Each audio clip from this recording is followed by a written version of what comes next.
Намыс ТВ және Rational Believer ұсынады.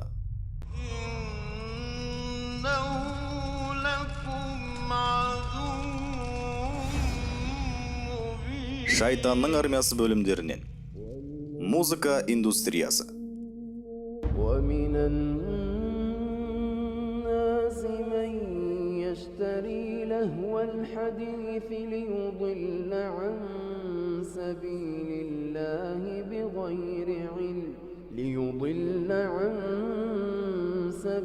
الله بغير علم ويتخذها هزوا أولئك لهم عذاب مهين وإذا تتلى عليه آياتنا ولى مستكبرا كأن لم يسمعها كأن في أذنيه وقرا فبشره بعذاب أليم. Everybody likes music. Бәріне музыка ұнайды. Барлығы музыканы тыңдап, ән айтып, би билеп, және көңілді көтергенді ұнатады. Олай болса неге кейбір адамдар бұл харам деп айтады? Мұны түсіндіру өте оңай. Қандай да бір нәрсенің үкімін білу үшін біз Құран мен сүннетке жүгінеміз. Біз мұсылманбыз. Сол себепті Құран мен сүннеттен жауап іздейміз. Біз дінімізді Құран мен сүннеттен тыс жерден іздейміз бе? Жоқ. Сүннет бойынша ең шынайы, ең шүбәс кітап қайсы деп сұрасаңыз, кез келген мұсылман Сахих аль-Бухари деп жауап береді. Бұл жер бетіндегі Құраннан кейін тұратын ең шынайы кітап. Сахих аль-Бухариде пайғамбарымыз саллаллаху алейхи вассалам харам нәрселерді халал ететін адамдар менің үмметімнен болады. Олар зинақорлықты, еркектер жібекті, маскүнемдікті және музыкалық аспаптарды халал қылады дейді. Пайғамбарымыз саллаллаху алейхи вассалам осы 4 харам нәрселерді халал ететін адамдар келеді деп айтқан. Сонымен музыканың харам екенін бізге пайғамбарымыз саллаллаху алейхи вассаламның өзі айтып тұр. Мұның артында осындай күшті дәлел тұр. Бейонсты, Мадоннаны және Майкл Джексонды тыңдауға рұқсат беретін әлемде бірде-бір ислам ғалымы жоқ. Өйткені біріншіден бұл өлеңдер өте лас. Өлеңнің сөздері сұмдық. Ол сізді еріксіз еліктіреді. Алла тағала бізді кешірсін. Расында сіз денеңізді қозғалтасыз. Сізде жыныстық қозу басталады. Бұл лас индустрия. Осы индустрияның ішіндегі адамдардан сұрасаңыз, іші былыққа толы. Сіз музыканы тыңдағанда қарсы жынысты қалай тарту керектігін, сезім, махаббат, осындай нәрселерді естисіз. Үйде көңіл күйіңіз жоқ еді. Жұмысқа келесізде, өзіңізбен бірге жұмыс істейтін біреуді көресіз. Қиялдай бастайсыз. Мәссаған, мына музыка осы жағдайға арналғандай. Мінекей, осындай жағдайлар орын алып жатыр. Және біздің санамызды бұзып жатыр. Музыканың адам санасына тигізетін зор әсері туралы мыңдаған жылдар бойы көптеген дәлел келтірілген. Жүздеген ғылыми зерттеулер музыканың адам эмоциясына, сенсорлық қабылдауына және мінез құлқына терең әсер етуге қауқарлы екендігін айқындады. 1839 жылы ғалым Генрих Вильгельм Дов бинауралық ырғақтың алғашқы құбылысын байқап, таңғаларлық аудио жаңалығын ашты. Музыкадағы арнайы жиіліктер ми толқындарының тәртібін өзгертіп, өз кезегінде адамның эмоциясына әсер етеді. 2012 жылы психолог Анна Ширмердің жүргізген зерттеуі адамның сыртқы әлемді қабылдауға музыкалық ырғақтың тікелей әсер ететіндігін анықтаған. Өйткені адамның ми толқындары есту ырғағымен синхрондалады, яғни дәлме-дәл үйлесім табады. Бұл зерттеудің ең қызықтысы, Ширмер адамдар бір уақытта үйлесімді қозғалған кезде, олар әлемді бірдей қабылдауға бейім екенін түсінді. Бұл ми толқындар тербелістерін басқару арқылы адамның ақыл-ой процестерін өзгертуге болатындығын білдіреді. Музыка ми толқындар тербелістерін өзгерткен кезде, сіздің миыңыз музыкамен үйлесе кетеді. Музыка сіздің денеңізді осылай басқарады. Яғни денеңіз өздігінен музыкамен үйлесімді қимыл қозғалысқа ұмтылады. Және осы кезде сіздің миыңыз кез келген мәліметті қабылдауға дайын күйде болады. Сіз өлеңнің бүкіл сөздерін тез есте сақтайсыз. Ырғақтар мен ноталар осындай күшке ие. Жадыңызға сақталған өлеңнің сөздері мен хабарлар сіздің мінез құлқыңызға әсер ете бастайды. Егер ырғақ тым күшті болса, ол тіпті ми жасушаларының инфекциясын тудыруы мүмкін. Музыка миымыздың лимбиялық жүйесіне, эмоциялар жүйесіне тиеді. Ол басқа ми бөліктеріне қарағанда баяу болса да, барлық басқа бөліктерді басып озады. Ойлап көріңізші, біз ғашық болған кезде есімізді қалай жоғалтамыз? Өйткені бұл эмоцияның күшімен болып жатыр. Музыкалық индустрия осы уақытқа дейін жауапкершілікті еш көтермеді. Тіпті индустрияға енгізілген бағалау тәртібіне де немқұрайлы қарады. Олардың бар қалағаны мазмұнында арсыз, арандатушылық мәтіндері бар музыкалық альбомның сыртына ескертуші логотиптерді жабыстырып сата беру болды. Олар ешқашан көрнекі жерлерге өлеңнің лас сөздерін басып шығармайды. Федералды байланыс комиссиясының эфирге шығатын мазмұнға қатаң шектеулер қоюы бұл жағдайды қиындатты. Ең әуелде танымал музыкалар эфир арқылы таратылған. Бізді толықтай қорғайтын бір жүйе құрылады деп күте алмаймыз. Біз өзімізді қорғауымыз керек. Бұқаралық ақпарат құралдары расымен де бізді өзгертеді және бізге әсер етеді. Олардың не істеп жатқандарын, қалай жүзеге асырып жатқандарын белсенді түрде түсінуіміз қажет. Олардың үстімізге осындай қиянат жасауына жол беруді жалғастырамыз ба? Саналы шешім қабылдауымыз керек.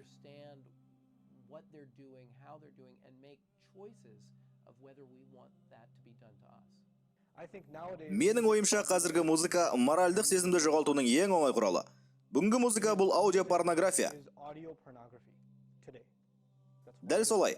Бұл ашық, ұятсыз, дөрекі. Ол сізді адамгершілік сезімдерден айырады. Әйелге зат ретінде, тіпті бір кесек ет ретінде қарауға мәжбүр етеді. Бұл адамдар әйелдер туралы жануарлар жайында айтып жатқандай сөйлеседі. Осындай қоқысты үнемі тыңдай берсеңіз, тура жолдан ауытқып кетесіз. Сосын Алла тағалаға мойынсұнбаудан ғана рахат табасыз. Бұл жүрек дертінің белгісі.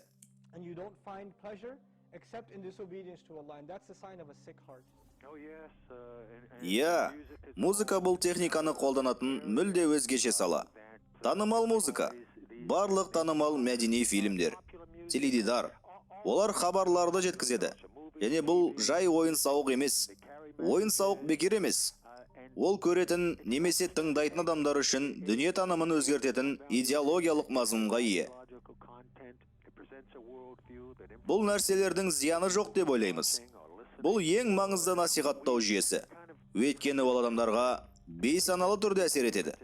Және бұл қоғамдағы адамдарды білдірмей басқарудың түпкілікті әдісі.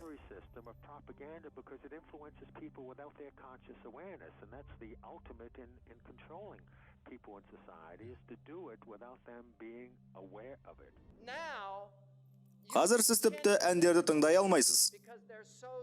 Өйткені сөздері өте жеркенішті, сондай лас. Фахруддин Ар-Рази өзінің Құран тәпсірінде былай келтіреді. Шайтан сіздің даусыңызбен азғыруға тырысады. Ол адамдарға жаттап қайталауға ятсыз сөздерді беріп қояды. Бұл 13-ші ғасырда айтылған.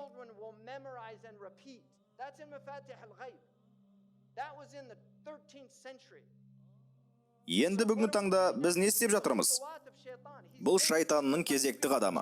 Және ол ақырындап адамдарды өзінің соңына ілестіріп жатыр. Америка Құрама Штаттарындағы жасөспірімдер күніне 2,5 сағат уақытын музыка тыңдаумен өткізеді.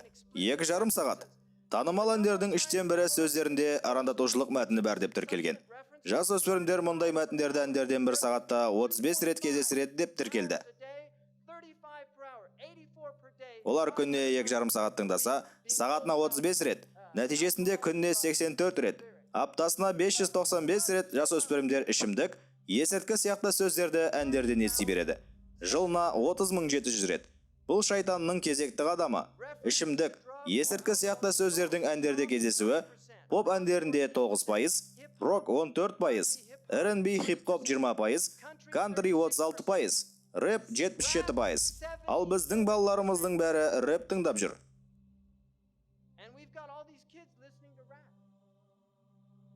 Сатанистердің табынатын нәрсесі міне осы Бафомет. Сіз оның анарогендік, яғни еркек және ұрғаш аралас жыныс екенін байқайсыз. Және оның саусақтарымен 11 белгісін жасап тұрғанын көресіз. Өйткені 11 саны шайтанның саны. 11 деген 2-1 санының қатар келуі. Олар 11 санын және оның еселігі сандарын қолданғанды ұнатады. 11, 22, 33, 66. Олар сандардың құпиясын біледі және сандармен сиқыр жасайды. Пайғамбарымызды саллаллаху алейхи уассалам сиқырламақ болғанда 11 түйін жасаған. Сондықтан да олардың сиқырынан қорғану үшін қорғаныс сүрелері, яғни Фалах пен Нас сүрелерін қосқанда жалпы саны 11 аят болады. Мінекей, бұл шындық, бұл ойдан шығарылған нәрсе емес. Сіз Мадоннаның Бафомет келіктейтін көресіз. Иә, өйткені ол сатанистердің бірі, және ол нумерологиямен айналысады. Леди Гаганың ондаған миллион ізбасарлары бар. Сондықтан шайтанның әлеуметтік желіде ізбасарлары көп. Ал Лави деген мына адам шайтанның шіркеуін тұрғызды. Ол шайтанның інжілін жазды. Және адамдардың жасап жатқан мына символды шайтанның қарғыс белгісі деп түсіндірді. Сатанистер адамдарды осылай қарғайды. Рок концерттерде адамдар осы символды жасайды. Олар бұл керемет деп ойлайды. Энтон Лавидің ізбасарлары. Оның рок концерттеріне мыңдаған адамдар қатысады. Және ол Құдайды ашық түрде айыптады. Ол былай дейді: "Мен бүгін сендердің бәрің Құдайдан бас тартуларыңды қалаймын." Сонда адамдар мұны істейді.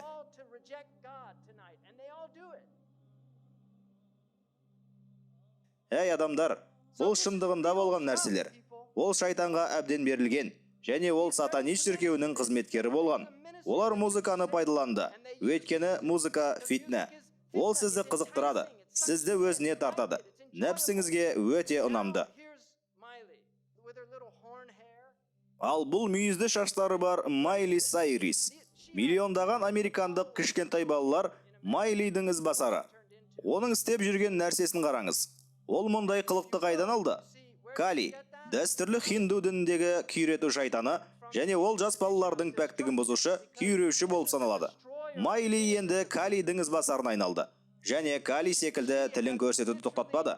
Одан, "Неге бұлай істейсің?" деп сұрағанға, ол, "Осылай жасауға мәжбүрмін. Маған осылай жасау керек" деген түйсік үнемі туындайды деп айтты. Өйткені оны айдап салушы Кали шайтан болды. Сонымен қатар сатанистер хабарды жасыру мақсатында дыбысты кері жазу әдісін қолданады. Құранды теріс оқу харам саналады. Ал сиқыр жасау кезінде сиқыршылар сөздерді теріс оқиды. Алейстер Кроули адамдарға кері сөйлеуді үйрететін болған. Ал Джон Леннон кері сөйлеудің әдісін білді. Және оның керісінше сөйлеген дыбыс жазбалары да бар. Олар музыкалық альбомдарында дыбысты кері жазуды қолданды, және жасырын үгіттерін теріс ойнатты. Алейстер Кроулидің ізбасарлары Led Zeppelin альбомдарының бірінде осылай жасады. Осындай әндерді тыңдай отырып, сіз шынымен де сиқырлы хабарды қабылдаған боласыз. We all, as artists, because we're highly sensitive people, and this machine around us, this so-called music industry, is such a demonic thing. It sacrifices people's lives and their essences. Голливудтағы бірінші нөмірлі мәселе педофилия болды, және солай болып қала береді. Бұл осы саладағы балалар үшін ең үлкен қауіп. Сонда кастингтегі балаларды жыныстық қатынасқа итермелей ме? Иә, дәл солай емес, бірақ мұндай жағдайлар шектеулі деңгейдің аясында орын алып жатыр. Бірақ ешкім педофилия туралы айтпайды ғой. Бұл үлкен құпия. Бұл кеңінен таралған ба? Иә. Қазір сіздің жағдайыңыз жақсы, бірақ неге 10 жыл бұрынғыдай CD шығармадыңыз? Иә, мен 15 жасымда діни христиан әндерін жариялағанмын. Өйткені мен әрдайым інжіл музыкасын тыңдайтын отбасыда өстім. Мен 15 жасымдағы өмірімді әнге қостым. Осылайша музыка индустриясына келдім. Әнші Эми Грант секілді боламын деп өзіме ант берген едім.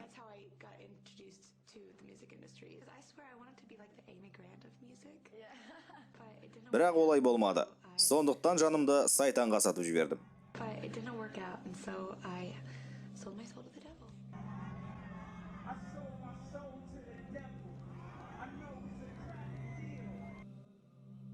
Музыка шайтанның ең күшті құралдарының бірі. Және шайтан оны қоғамға өзінің хабарын жеткізу үшін, жүректерді бүлдіру үшін қолданады. Музыка индустриясын ібіліс басқарады. Сондықтан атақты болғысы келетін кез келген музыкант шайтанмен келісімге келу керек. Келісім шартта даңқ пен байлықтың өтеміне олар өз жандарын сайтанға сатып береді. Олар тіпті мұны өздерінің ән сөздерінде де мойындайды.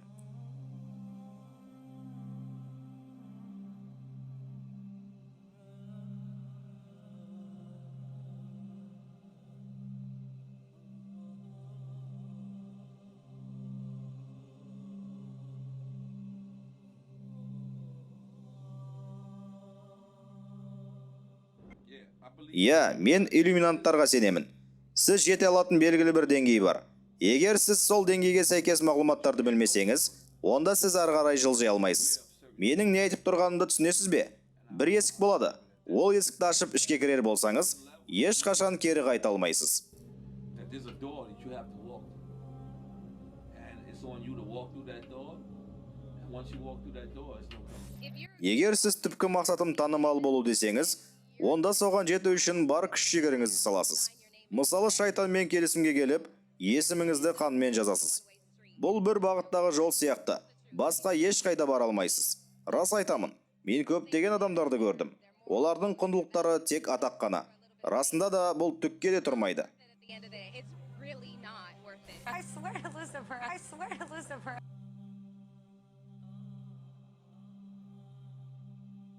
We're seeing a society that not only has a lot more people of lower IQ, Біз төмен IQ-лі деңгейлі адамдармен қатар, жоғары IQ деңгейлі адамдар бар қоғамды көреміз. Олардың айтуынша бұл химиялық тұрғыдан ақымақ қоғам. Сондықтан барлығы орта тап болуы керек. Бұл оларды үкіметке сенім артуға мәжбүр етеді. Өйткені олар құзыретті емес. Ал төмен IQ деңгейі бар адамдар саны аз топқа толықтай тәуелді. Содан кейін бізде көптеген адамдар бар. Олар айтылғанның бәріне сенеді. Өйткені олар нақты ойлана алмайды. IQ деңгейлі жоғары адамдар өте жақсы танымдық функцияға ие. Олар мұны толық түсінеді. Олардың қалағаны міне осы. Сондықтан олар соншалықты табанды және қоғамды ақымақтандыру үшін көптеген жүздеген миллион долларды үгіт насихат жұмыстарына жұмсайды. and spending so many hundreds of millions of dollars of propaganda money to dumb down society. Қазіргі батыс елдеріне қараңыз. Адамдар үнемі музыка тыңдайды. Олардың құлақтары музыкадан еш босамайды. Көлікке отырғанда музыканы қосады. Жаяу серуендеп жүргенде де телефондағы музыканы тыңдайды. Телефоныңызда музыканың ұзын сонар тізімі үшін адамдар осыған көп ақша жұмсайды. Адамдарды соншалық адастырды. Енді олардың тіпті ойлануға бос уақыттары жоқ. Өйткені олардың өмірі дыбыстыққа толы. Осылайша шайтан бұрын соңды болмаған осындай зор айла құралды сізге қарсы өте тиімді қолданады. Сіз музыка индустриясын басқара алмайсыз. Бірақ сіз өзіңізді және балаларыңызды басқара аласыз. Музыканың орнына жаныңыз бен ақылыңызды Құранмен азықтандырыңыз. Ақыр заманның белгісі ретінде пайғамбарымыз саллаллаху алейхи уассалам менің үмметімнен адамдар шарап ішеді. Оны басқа атаулармен атайды және олардың басында музыкалық аспаптар болады. Алла тағала оларды жермен жұтып, оларды маймылдар мен шошқаларға айналдырады деген. Музыкалық аспаптар олардың басында болады. Пайғамбарымыз саллаллаху алейхи уассалам бұл туралы қайдан білді? Дәл осылай деді. Мен мұны ойымнан шығармадым. Онда олардың басында музыкалық аспаптар бар. Мұны пайғамбарымыздың саллаллаху алейхи уассаламның заманында кім түсіне алатын еді? Бірақ қазір біз мұны барлық жерде көреміз. Рианна, Мадонна, Хайфа Вахбиді немесе қайсы бір танымал әншіні тыңдау салдарынан енді сіздің санаңыз шайтан және оның ізбасарларының ойларына толы болады. Сіз енді өзіңіз емессіз. Қуылған шайтанның кесірінен Алладан пана сұраймын. Я Раббым, мен хабарды жеткіздім. أعوذ بالله من الشيطان الرجيم اللهم بلغ اللهم بلغ اللهم بلغ